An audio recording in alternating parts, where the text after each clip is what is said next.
What's up, everybody? It's your girl Yolanda, and thank you so much for tuning in to Keeping It Realty, where I'm here today to deliver the news for you for the Realty tea for this week.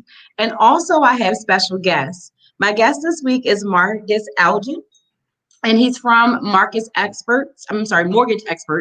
Guys, let's give him a clap. Welcome to the show. Thank you so much for coming. Thank you for having me. In this show, I'm talking about buyers, preparing buyers for today's market. And in preparing buyers, we want to prepare all buyers. So whether you're an investor, if you're a first-time home buyer, it doesn't matter who you are. I want to make sure that you're prepared for home buying. I'm just adding to the stream here. We have Keichel Lewter, who's a real estate agent from Mims Realty Group. She's also on here with us today. And we're going to again be talking to you about preparing buyers in today's market. So, guys, I just want to introduce a little bit about yourselves to the clients here. I'll let Ms. Keichel go first. Okay. Well, thank you for having me on, Yolanda. I'm a realtor here in Maryland as well as in Pennsylvania. And I love real estate.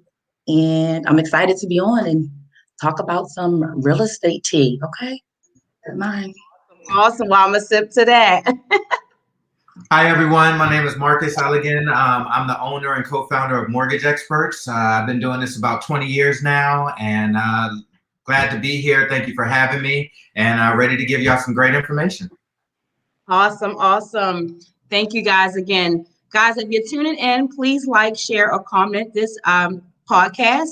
This is for all buyers. If you're a buyer, you definitely want to be in on the podcast. You want to be in on the news. You want to make sure that you're up to date on what's going on in today's market. In today's market, inventory obviously is low, and we know that it's a seller's market, right? So if you like a property, 10 other people like it. So you want to make sure that you definitely are prepared in this market. We're going to share with you today a couple of things that's going to help you get prepared in today's market and buying. Keichel, tell me a little bit about your experience and buyers in today's market, and just share with the people what they can expect today. Okay, so pretty much right now, like you mentioned, it is a seller's market. There is a lot of competition. You know, when you go out to go home shopping, if you decide to put an offer in, you should know that that seller could have received offers prior to you going, and there are offers that are going to be coming in along with yours. You can expect maybe 10 plus offers on any house, especially if it's a good house, a good buy. So like I said, it's a lot of competition. You want to make sure that you're prepared to submit a competitive offer. And of course, your realtor will be able to tell you what is best for that house, depending on that market that you're in. Awesome. And definitely in today's market, it's a lot that goes on with you actually being in honesty with yourself, how much you have saved, what's your credit score. It's so important. A lot of people out here, you can get approved with a 580 credit score. However, if you do get approved with a 580 credit score, you're not really qualified for a lot of grant money and money that is out here available to you. And so you want to make sure that you're also prepared with the highest credit score you could possibly be able to have. So, Marcus, just tell us a little bit about, on the lending side, your experience with buyers in today's market.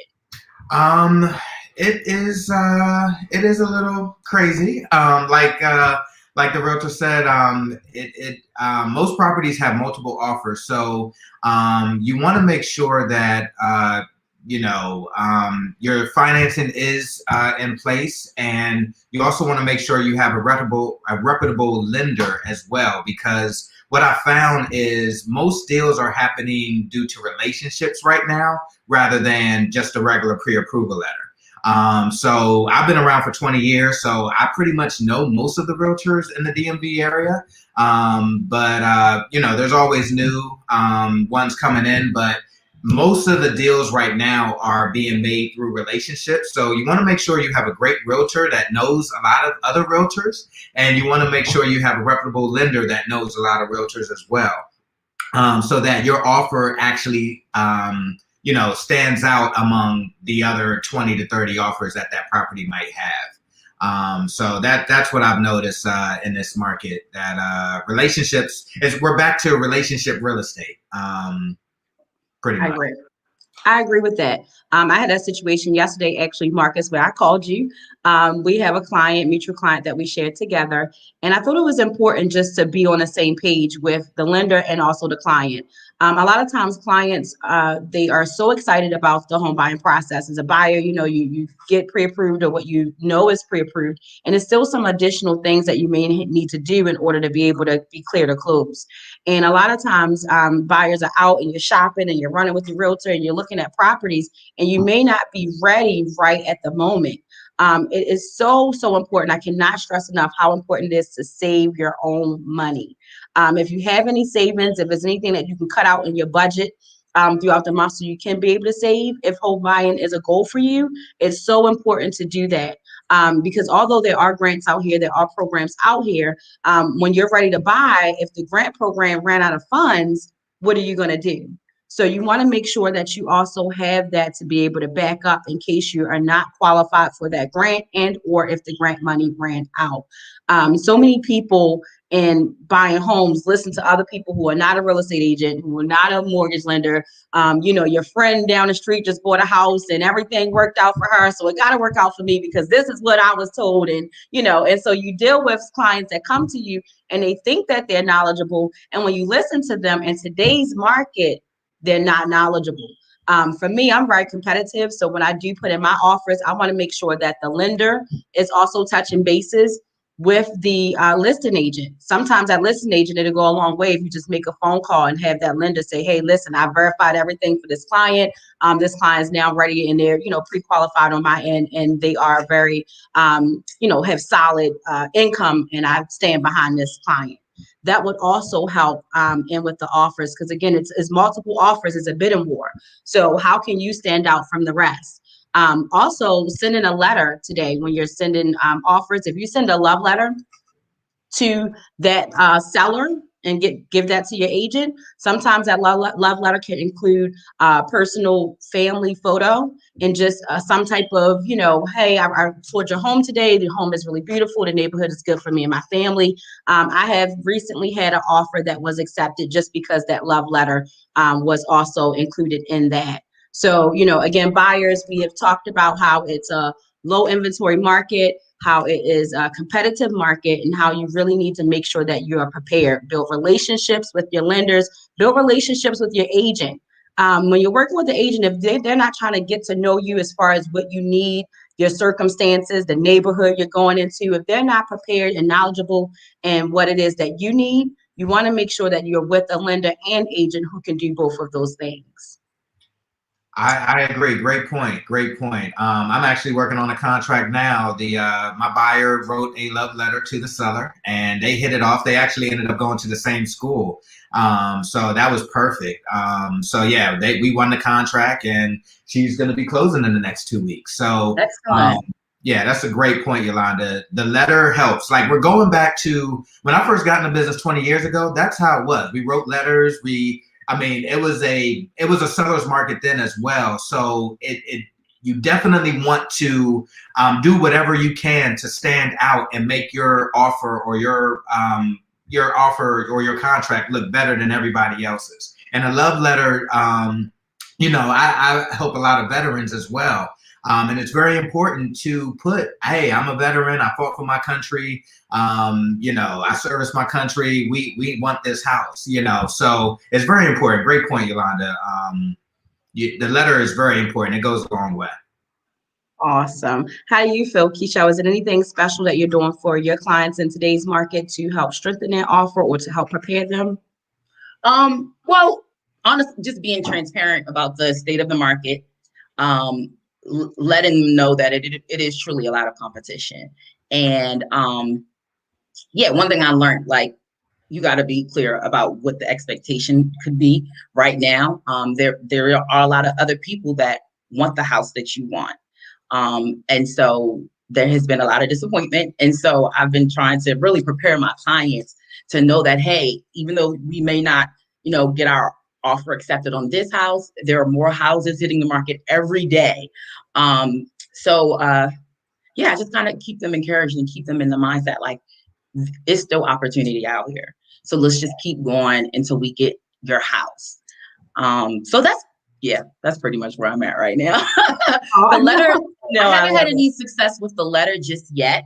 Okay. I've done it a few times, and I started doing it because I've heard other agents are using the letter. Me personally, I haven't had any success. So I'm happy to hear that you both have had success with using the letter to get your offer accepted. Yeah. Of course. And if you're just tuning in with us, guys, we're talking about preparing buyers in today's market. It's not just first-time home buyers, but any buyer, whether you're an investor looking to buy, you also want to make sure that you're ready as well.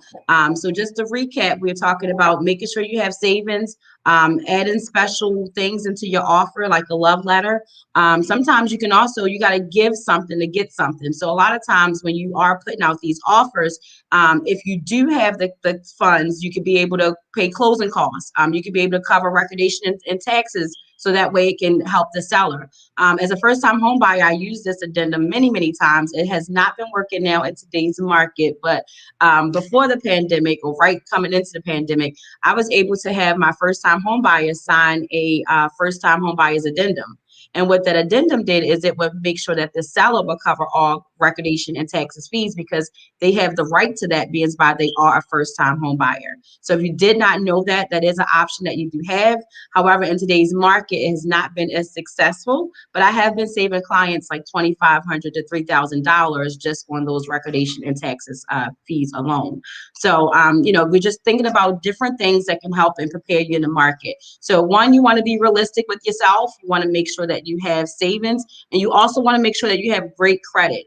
If you don't have, at least I would say somewhere between like 2 to 3% of the sales purchase price saved as a backup for you, you want to just start being more realistic again about what you can do. I want to jump into some grant programs. Keichel, I know you know where the money at, where the money reside, where the money reside, where the money reside, where the money reside.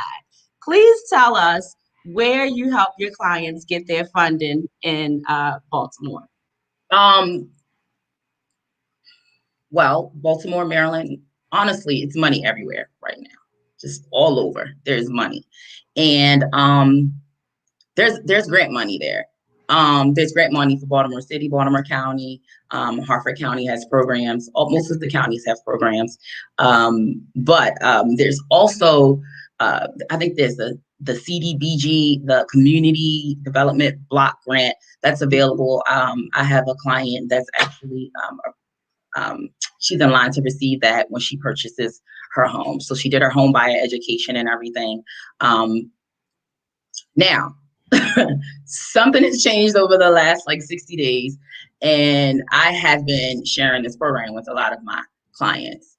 Now, this one specific bank, Bank of America, they have this new program where they have something like 0% down payment, and they also have grants.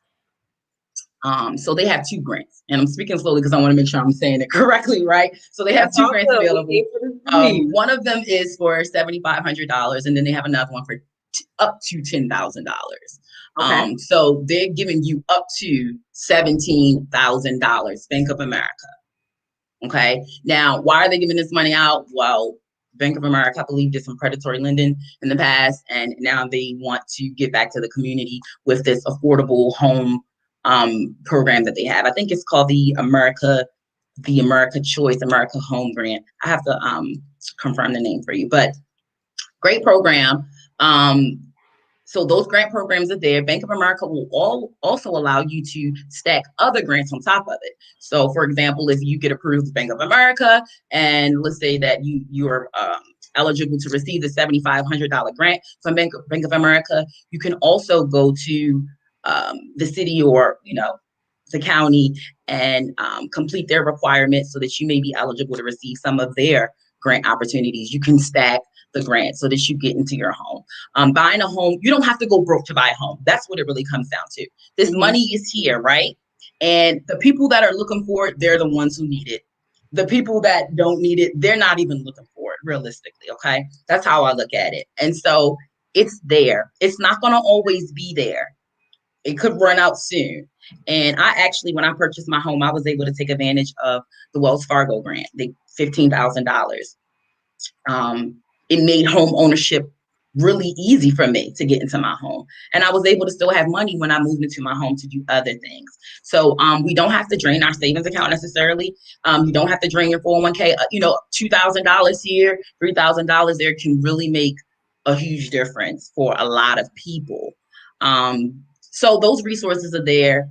I work with a lot of buyers in Baltimore City and Harford County for whatever reason.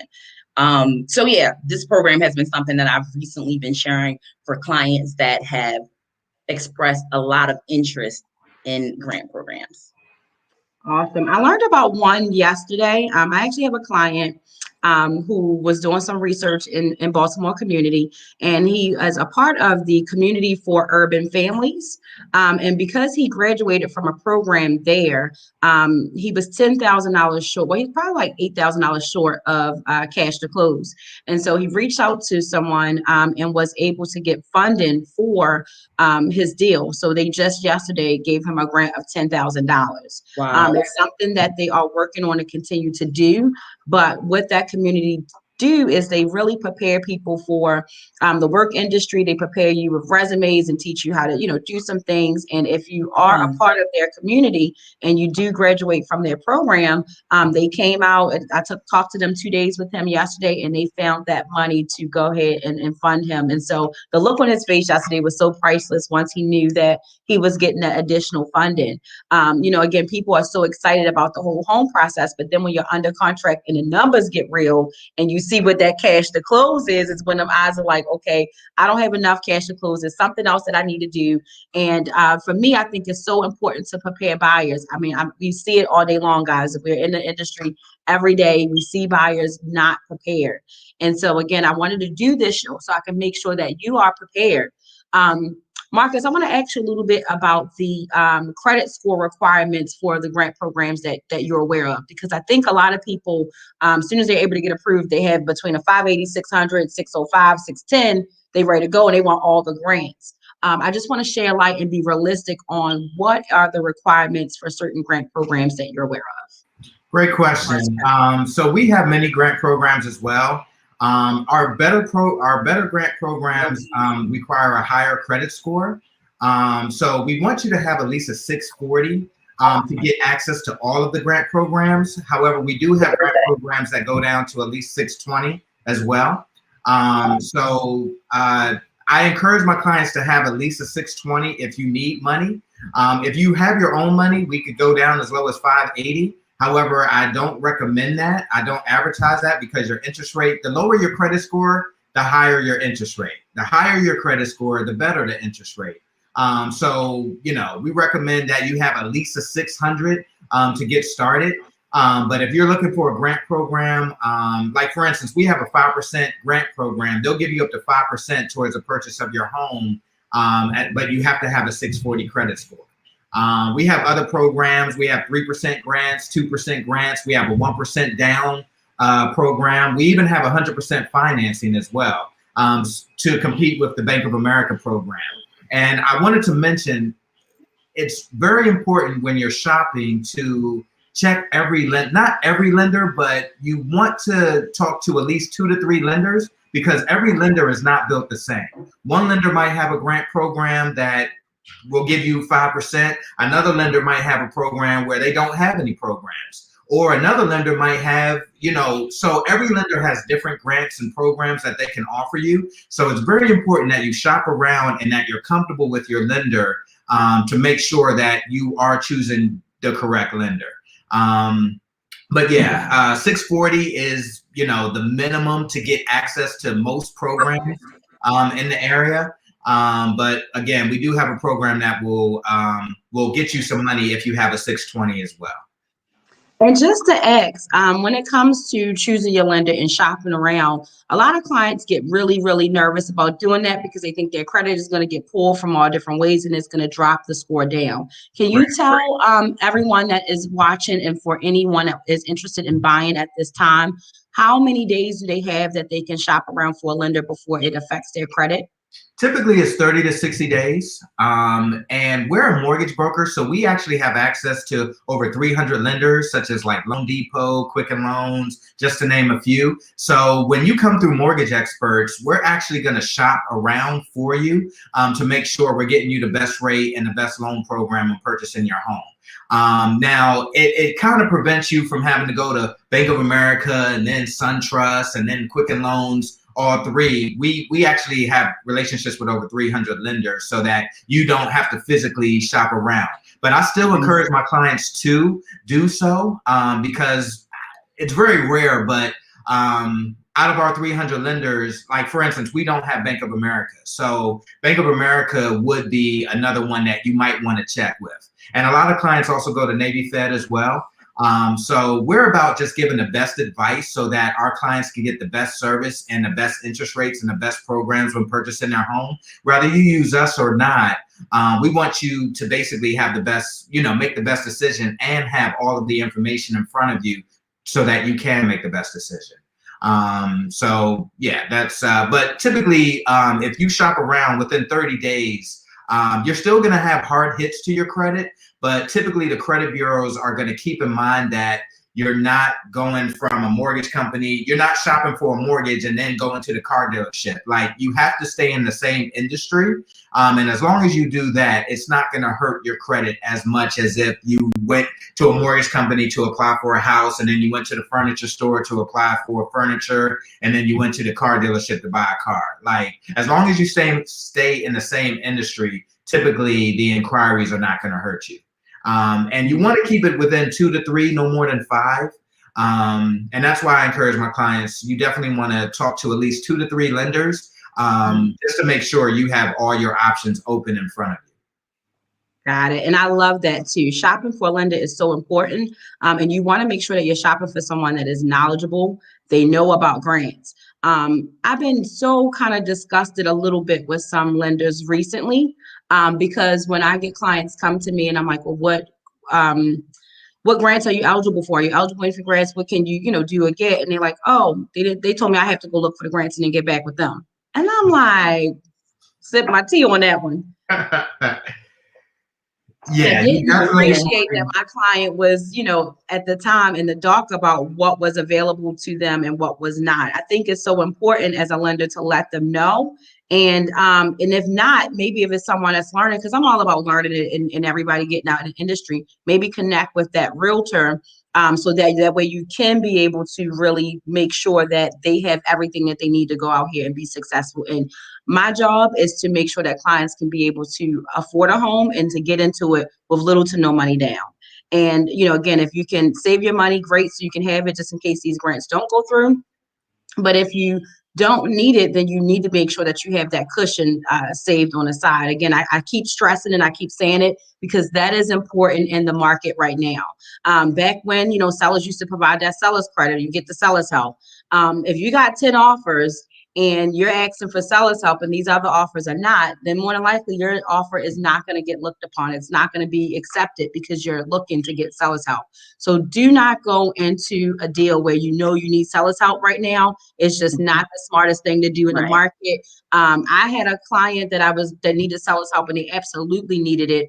And it took me probably 5 failed offers before I got this one. And I got that one with that love letter. I was like, okay, listen, I know you guys need seller's help. Let's throw in love letters. Let's figure out how we can get creative. In today's market, you got to get creative. As an investor, as a buyer, it doesn't matter, what side of the fence that you're on. You definitely need to get creative.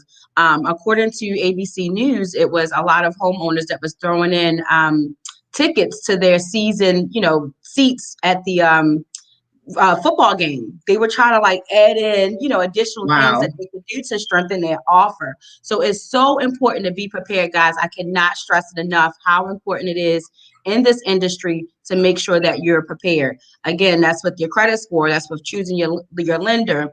That's with saving your money. Also, if you're not ready to buy a home, you have to write down your goals and commit to them. If you're not ready to take those first steps to take action to commit, then you're only fooling yourself. You know, you don't want to keep going out here, let somebody run your credit as if you talk to a different lender is going to be the different thing. You know, each lender, they kind of have things across the board that they see when it comes to your credit score. The interest rate might be different programs are different within, but if they're all looking at, you know, similar information, it just depends on how savvy that lender is with what they can help you with. And that's the difference in being knowledgeable, choosing your lender, making sure your credit is good.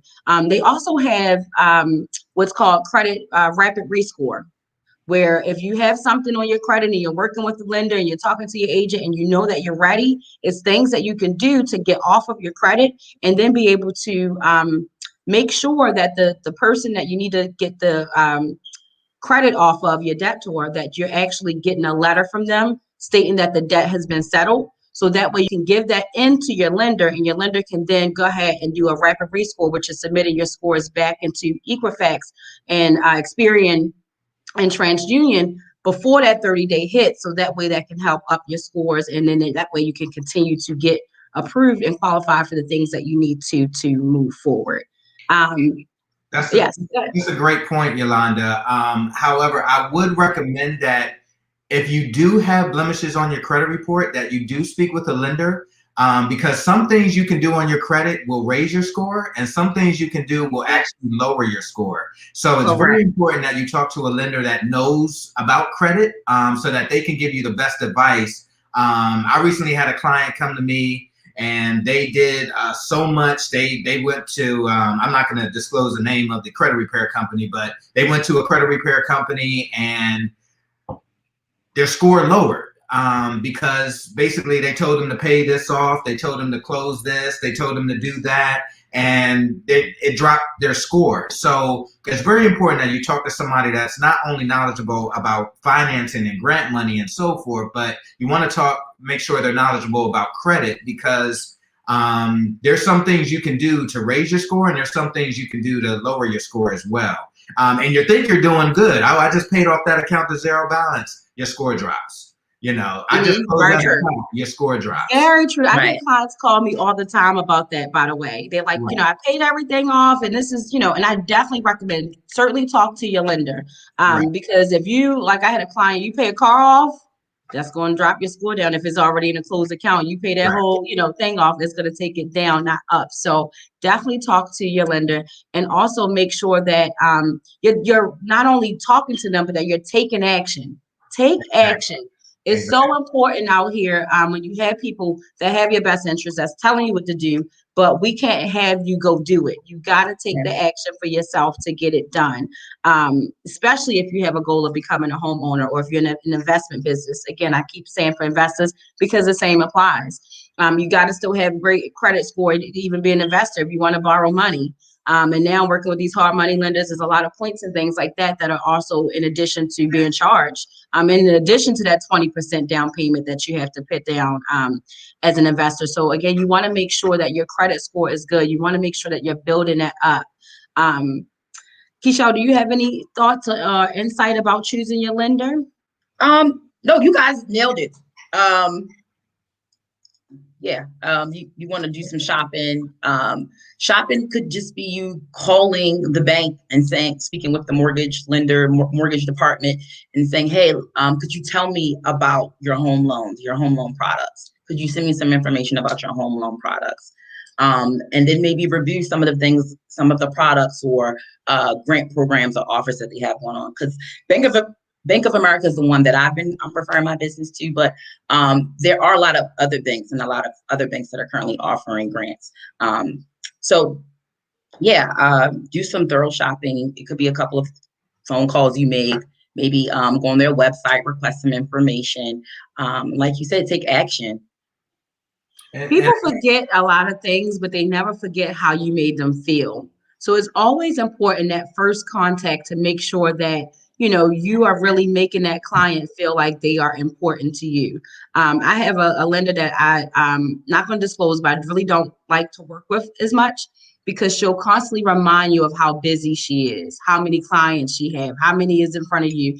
And it's like, I understand we all busy, I get it, but don't make me feel like a burden on you. Like, this is a Right. business, it's the industry that we're in. So if I'm contacting you, if my client's contacting you, oh, I'm busy all week, I'm gonna get to you, but I got a lot of other clients before you. Like, come on, sis, let me sip on that. Right. We That's got not what we clients do. too.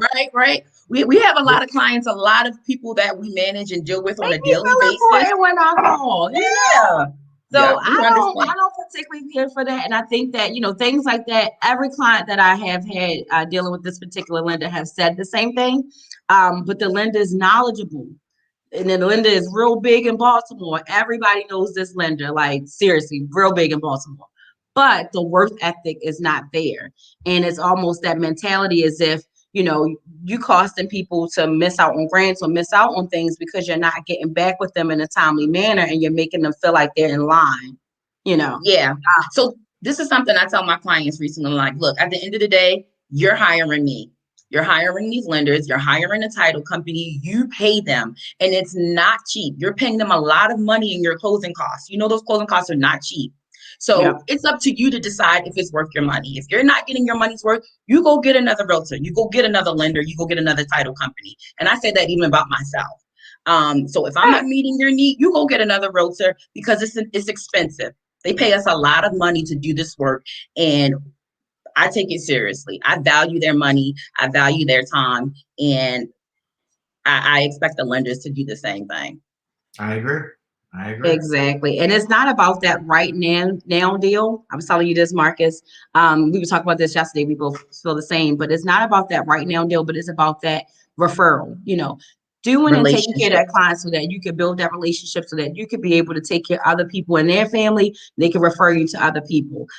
Sometimes it's just like, in the industry or even when you deal with the lender and they don't touch the file until a week before close. That works my nerves and everything kind of get into shamble that last week. And it's like, oh, I didn't have XYZ. Like, what you been doing the whole time? You know what I mean? And I know it's a lot going on, but a week before you get ready to close and you find out that your client is not accepted for grant money, which just totally happened to me. Client's not acceptable for grant money. And now another lender has been passed over the deal. And now I'm working, I had to do a 30-day extension so I can work with another title company 2 days before closing. Listen, None of this information was disclosed. That's another thing. You're talking about partnerships, relationships. It's important that your realtor has good relationships with lenders that they can trust, that are reliable, that are consistent, that they have a good energy, so that when they say, hey, my client needs to close in 30 days, they're not just open up the file. They give you priority because of the relationship that you've built with them. That's what it really comes down to. You want someone, a realtor that actually has good relationships with the lenders, the title companies, home inspectors, brokers, other agents, anyone in the industry, because that will also determine how your transaction goes. Correct. And I also agree too that as a real estate agent, even as a lender, even though we're in our field, it's so important to make sure when it comes to transaction, you touch bases with everybody. Never trust that person is going to do their job. Even if it's a slick way to just, hey, I'm just checking in on you. How's everything going? All right, have a good day. Have a conversation. Because again, if you wait for everybody to kind of do their part, if something doesn't happen at the last minute, the client is the most important to me in the deal. I don't care about anything else. It's about the client, making sure I have my client's best interest at heart and making sure my client is good, calm, cool, and collected, which sometimes things might pop off and you got to bring it back down. But it's so important to keep that relationship going. And so having a conversation, building relationships is very, very important. And as a buyer, you want to make sure that you are working with a real estate agent who has relationships, who's easy to talk to. You ever talk to somebody and act like they don't even want to work with you, like you doing them a favor? You know how many real estate agents is in Maryland for me to sit and deal with you? Like, like I had recently just got a new client because her realtor was part-time and only, worked 2 days out of the week. And it was like, how you going to take me out and do things if I'm ready right now, if you only got 2 days of the week to commit to me? Especially in this market. It's no way. Right. There's no way. So, with Love and Arms, I was like, come on through, sis. At the end of the day, let's go ahead and get you what you need. And now she's now looking for homes. So you always want to make sure that interest is there. You always want to make sure that you're with someone that is knowledgeable, understands you, working with you, and that you can have a conversation with. If that real estate agent can't have a conversation with you and get to know what you're looking for and be realistic with you, then you want to make sure that you start and with that. So just to cover, if you're just joining us, this is Keeping It Realty Live. This is Keichel Lewter. She's from Mims Realty Group. I have Marcus Elgin. He's from Mortgage Experts. We are sipping our tea and talking real estate. Today for the tea, I am sitting here with Detox Tea. It's from Yogi. Keichel, what do you have? What kind of tea are you drinking? First of all, I'm not drinking tea. Sorry, I got coffee in here. Oh, you got your coffee. Okay, I long got coffee always. Sorry. Long as you got your cup, you good. I got coffee in it is good. Absolutely. What do you have, Marcus? I have my chamomile herbal tea, and I double it up with green tea as well. So I have two flavors that, it's pretty good. Pretty good. Nice. There you go. There you go. Well, tea up and tea down. I also wanted to ask you guys, when it comes into the industry, what's like the craziest story that you've had in this industry today, just in the market? What's a crazy story you guys can share? Okay, so the industry is changing quickly, and we're learning, even as agents, we're learning new ways to navigate through this market. It's almost historical because it's very unique, right? Mm-hmm. And so I have a clients, and they like this house. It's listed for $240,000. So we put a competitive offer in at 200, and I think it was 25,000 over the asking price. So our offer was not accepted, and they wound up accepting an offer for $255,000. And so my clients were like so confused, like, why would they accept $255,000? We offered $265,000. This is so confusing. And I'm just like, let me figure this out because I don't know. So I called the listing agent and say, hey, what exactly happened? My client submitted a great offer. I don't really understand how it wasn't accepted. Wow, that's when they let me know that there was this appraisal contingency that the accepted offer had in their offer. So they had this appraisal contingency, which pretty much said, regardless what the house appraised for, if that house appraises for $300,000, oh, excuse me, that's not correct. If that house appraises for $200,000, we'll come in with $55,000 in cash. So they're saying, look, we're going to give you $255,000 for this house, right?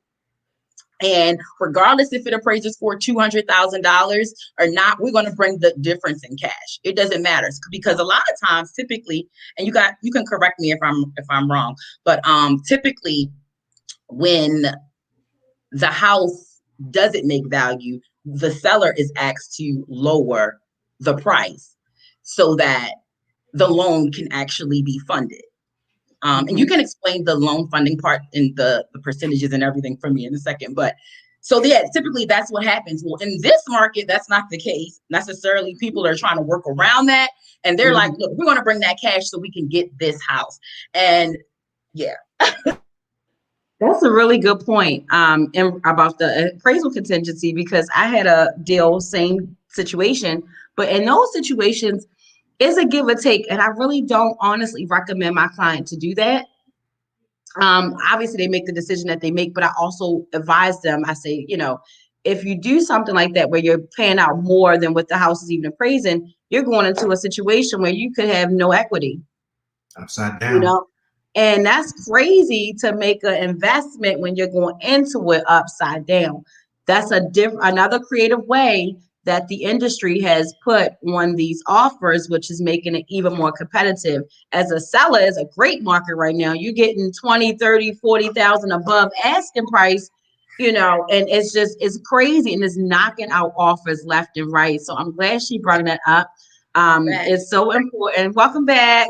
It's so important. I'm saying I'm so glad you brought that up, because that's another creative thing that real estate agents are putting into their offer to make the deal. But what I was saying was that it really is advising your client to go into this deal with no equity, which in an investment standpoint, it makes no sense. But it's a competitive market. What do you say about that, Marcus? Yeah. I tell my clients, if you really want the house, give till it hurts. You know, give it all. And if you really want this house, give till it hurts. We as a lender, we are not going to give you money the appraisal is there to protect you, to make sure that you do not overpay for the home. So as a lender, we are not going to give you more money than what the house is worth. Now, you're more than welcome to, you know, on top of the loan, to bring additional cash to come up with the difference of the sales price if your house doesn't appraise. But at the end of the day, you're really gambling on the market and praying and hoping that the market continues to go up. If it does, you win.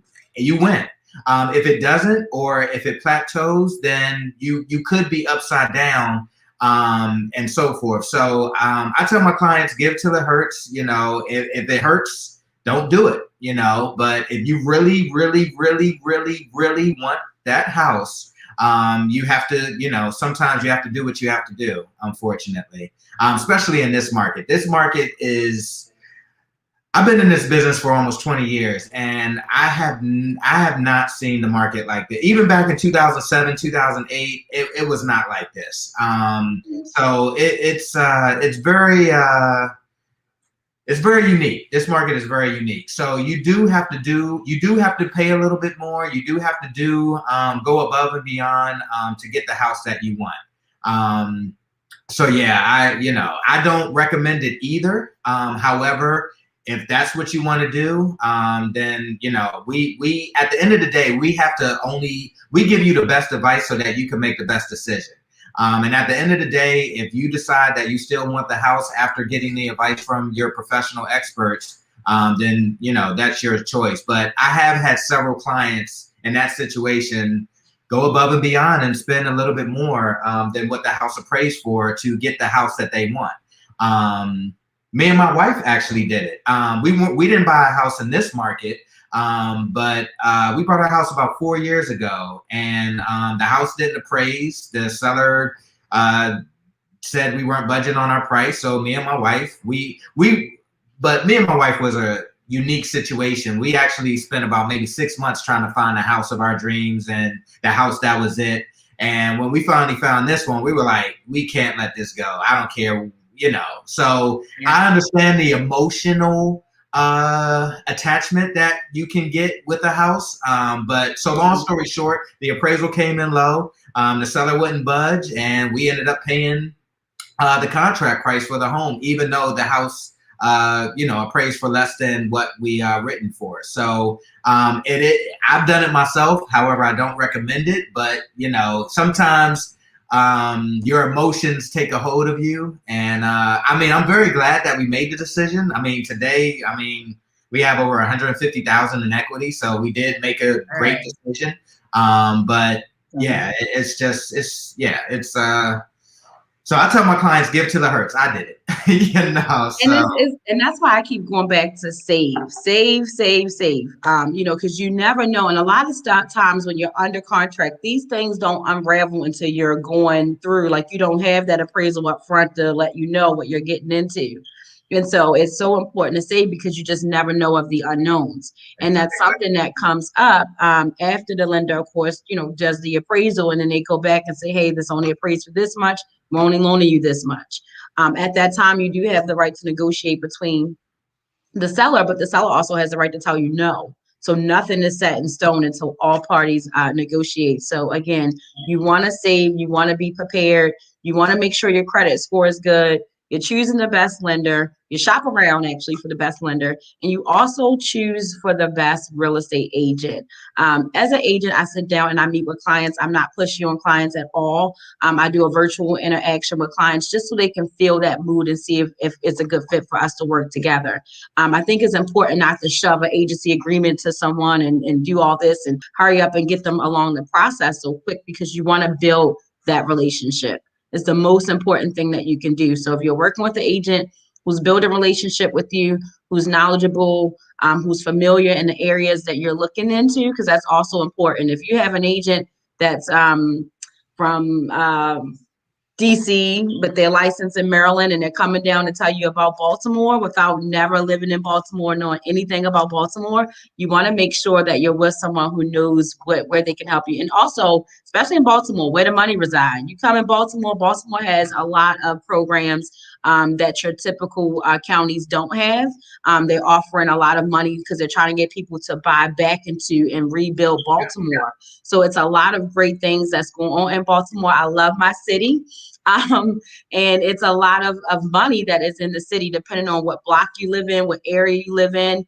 A lot of people don't like this area, but if you do move into the Mondawmin area, you can get up to like $20,000 just for moving into that area.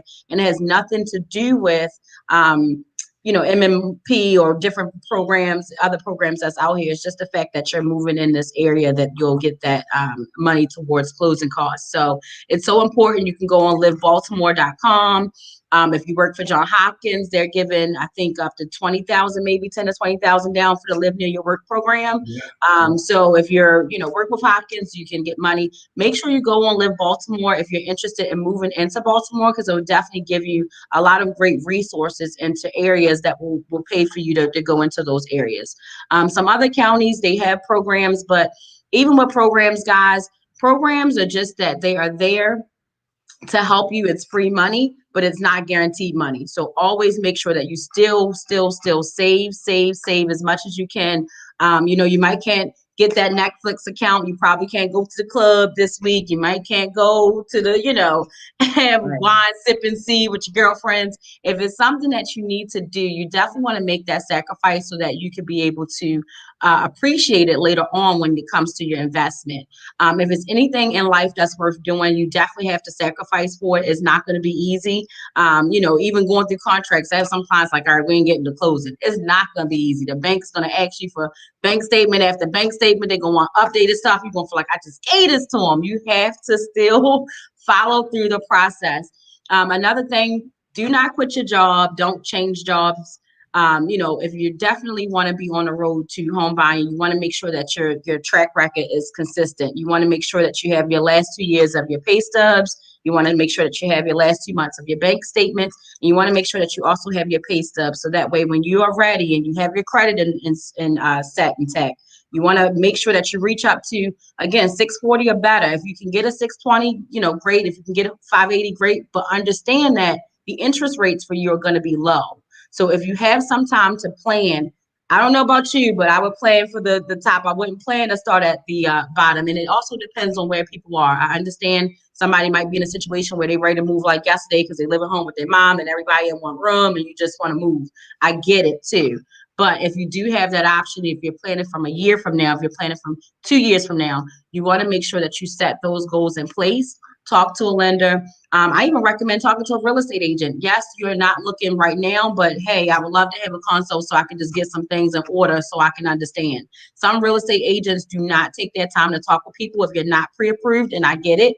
But for the ones of us that do, which I do talk to all clients, it doesn't matter if you're ready 1 year, 2 years, just to have a conversation, to be interested. And then I'll send out, email and follow up with you. But just as much as you're willing to put in that action is what you'll receive back. So it's all about, again, taking that action and doing the things that it is that you need to do to be a home buyer. Right. I agree. You definitely want to have a game plan. A game plan is going to give you a roadmap. So whether you're looking to buy 6 months from now, a year from now, 2 years from now, I definitely recommend you should talk to a professional so that when you are ready 6 months from now or a year from now, that you are in place. Like there might be some blemishes on your credit that we could fix real quick so that in 6 months you're ready to go. Or there might be some income issues where we have to, we help a lot of self-employed clients as well. And due to COVID-19, I've noticed that a lot more people are actually starting their own businesses. So it's very important to actually know the details of self-employed. So we actually specialize with self-employed borrowers as well. So with self-employed, just to give you a few quick notes, I'm sure there's some self-employed borrowers on here. You want at least, you have to be self-employed for at least 2 years. Before we can actually use your income. And we're going to use your income based off of your tax returns. So we are going to take the average of the last 2 years of your tax returns for your income.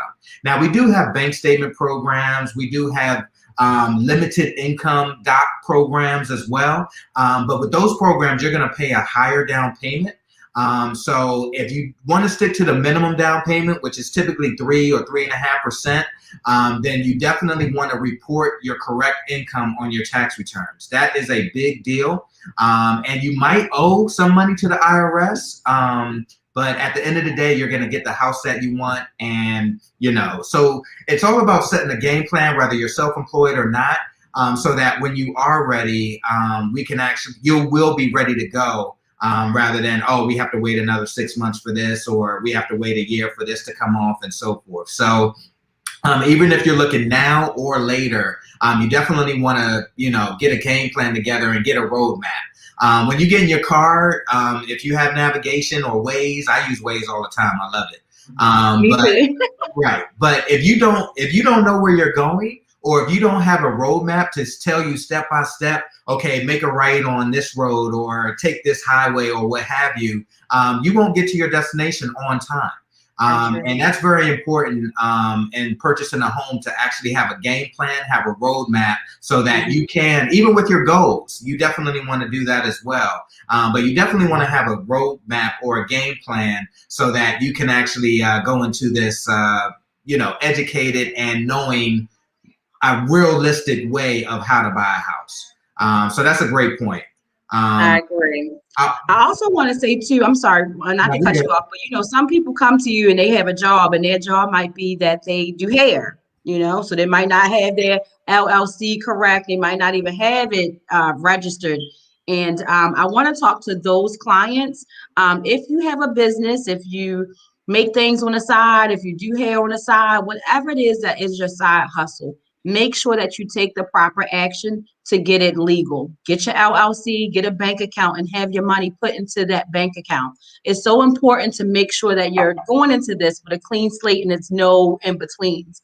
Also, if you get money from your side business, do not take the cash and deposit into your account. You're going to have to talk about that. They're going to want to know why was $1,000 in cash deposited into your account. So in preparing you, again, whatever your side business is, just do it legal, get an LLC, get a business bank account, and have those funds put in there. So that way you can be able to justify where that income came from. Great point. Great point. I just wanted to say one more thing. It's very important to save money, even if you're getting a grant, because there's still other expenses that you will occur, even that the grant money won't necessarily take care of. Like, for instance, your home inspection. Your home inspection normally ranges anywhere from $350 to $600, depending on the size of your home. Your appraisal normally ranges anywhere from $450. I've seen appraisals all the way up to $1,000, depending on the size of your home. So those two alone are going to run you anywhere from, I would say, let's just say $1,000. So you definitely want to save money, even though you are also getting a grant as well. Yolanda mentioned that earlier, and I just wanted to reiterate, sometimes the grant money doesn't always cover everything, and you will need some of your money on your own to pay for even a termite inspection. So, you definitely want to just keep that in mind as well. And while we're also talking about fees, you also have title company fees. A lot of people don't know about the, title company fees. My client is actually doing a termite inspection. They're about $375 for the treatment. The inspection's about $39. But if you do have termite and you need to get it treated, then that's additional cost that you'll have to cover. Another question I get a lot is the earnest money deposit. That's a part of the purchase price, and that's also towards your putting all to your closing costs. So when it comes to fees that you'll need, again, I so appreciate that to save, because I have a client and they're literally, the money that they have saved, they're putting out for the earnest money, or they're putting out for this, and there's no additional money in that pot to draw out of. You also have your property insurance that you'll have to get coverage on, and property taxes. Sometimes it depends on when you're closed. That depends on how much that amount would be to include your property taxes. So it's important to make sure that you definitely do know what goes into closing costs. And that's usually about, with everything, closing costs, down payment assistance is about 8%, right, Marcus? Somewhere in between. Yep. Down payment and closing costs is typically about 8%. Yep, that's a good number. Yep. Well, that is good to know. I'm sorry. No, you're good. Yep. Thank you. Keichel, sis, you sipping? Sipping on your coffee. Absolutely. And change my show for the day. Instead of sipping tea, we sipping coffee. You already know I'm on my third cup. Look. I got you, sis. And so before we wrap up, is there anything else that you want to share, Keichel, in today's market just to prepare clients? Knowledge is key. So you want to do some research yourself. You want to have a realtor that you feel comfortable asking questions. Even the ones you feel like are dumb, you want to feel comfortable asking them those questions because they do matter. And, home ownership is for you. So just, if everything aligns up, it's for you. So get started. That's it. Take action and get started today. How about you, Marcus? Is there anything else that you would like to prepare our buyers in today's market before we wrap up? Just be sure to keep your options open. Keep your mind open. Read, research any classes that you can attend. You definitely want to do that as well. But you can never have too much information when buying real estate. And I'll just end with this. Buy real estate. They're not making it anymore. Buy land. They're not making it anymore. So that's your piece of the pod. Get your piece, because renting, just to give you another backstory, I had a client, my oldest client was 85 years old when they finally decided to purchase their home. Wow. And she was like, well, am I too old to buy a home and so forth? And I explained to her that her home that she buys today, she'll be able to pass on to her kids, grandkids, and so forth, rather than, 85 years old, if you think about it, let's just say her rent was $1,000 a month. I'm just going to do 50 years. In 50 years of paying rent, she spent over $600,000 to her. She gave over $600,000 to her landlord in 50 years. And that's if her rent was $1,000 a month. So just keep that in mind. In 50 years, she could have had a house paid off already. So, use real estate to your advantage. You get the best tax benefits by owning real estate and owning businesses. So it's the key to, I call it's the key to the American dream. So you definitely, if you want to gain income and return on your investments and so forth, you definitely want to buy real estate. Awesome. And Marcus, let us know where we can find you. Are you on Facebook, Instagram? Let everybody know how they can find you. Yep, you can find me on Facebook, Instagram, Twitter. I'm local_mortgage_expert. You can search my name, Marcus Elligan, as well. And I'm everywhere. So if you Google me, I'm pretty sure you'll find me. But yeah, that's, and you can also call me. My direct line is 240-305-2559. And if you're interested in starting an application, you can go to www.approvememarcus.com. Awesome. And are you just licensed in Maryland, or where else are you able to? We're licensed in Maryland, DC, and Virginia. So as long as you're in the DMV area, we can help you. Awesome. Awesome. And Keichel, where can I find your beautiful face, Mama? Wow. Of course, you can find me on Facebook. Love Facebook and Instagram, by Maryland on Facebook and Instagram. Or you can check me out by MarylandRE.com. By MarylandRE.com.